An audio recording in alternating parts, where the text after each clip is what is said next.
তাল গাছ এক পায়ে দাঁড়িয়ে রবীন্দ্রনাথ ঠাকুর এই তাল গাছটা দেখে লিখেছিলেন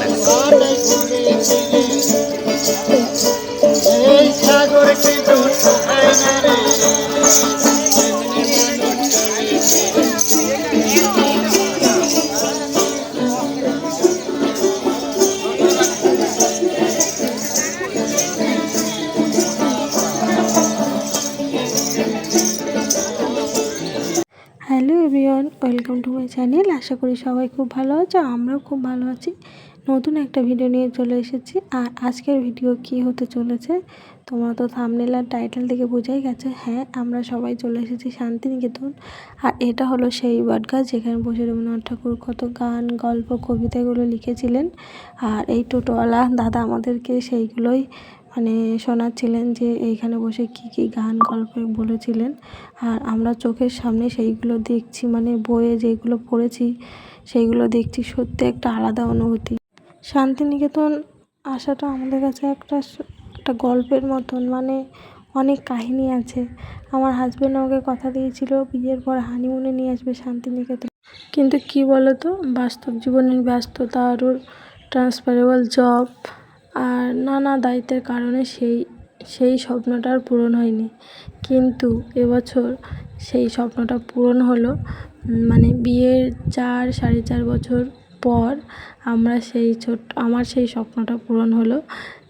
আমি তো ওকে সবসময় বলতাম যে মনে হয় আর শান্তিনিকেতন কোনো দিন যাওয়া হবে না। তো ও আমাকে বলতো না হবে। আসলে কাজের ছুটি পাওয়া হয় না, ওই জন্য আর হয় না। তো এবছর সেই স্বপ্নটা পূরণ হয়েছে। আমরা সবাই চলে এসেছি সপরিবারে।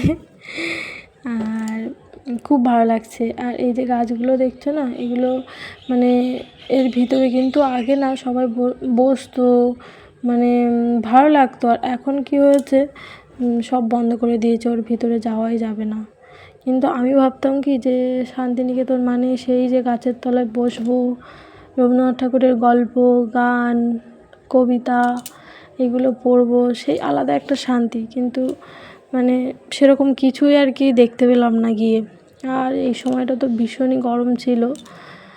সেখান থেকে আমরা ঘুরে এই যে সৃজনীতে চলে এসেছি। এখানটায় কি সুন্দর হাতের কাজ, এত সুন্দর হাতের কাজ। আর আমরা সব ঘুরে ঘুরে দেখছিলাম সবাই মিলে। এখানে তো জিনিসগুলো খুবই সুন্দর। আমরা কিছু শপিংও করেছি। তো সেই ভিডিওগুলো আমি আস্তে আস্তে দেব। আর এই যে এখানে কিছু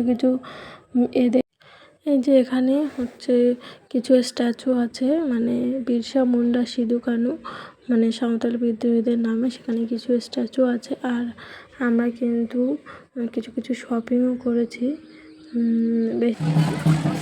আমরা এখন এসেছি এটা কোপাই নদী না কি, এটা কি না জানো নাম। এটা হলো সতীপীঠ। সেদিন আমাদের পুজো দেওয়া হয়নি, তো আমরা এমনি প্রণাম করে চলে এসেছিলাম। এসে এই যে বাচ্চারা এখানে খেলা করছে। তো আরও শান্তিনিকেতনের ভিডিও তোমাদের সাথে শেয়ার করব পরের পার্টে। তোমরা অবশ্যই আমাদের পাশে থেকো। টাটা।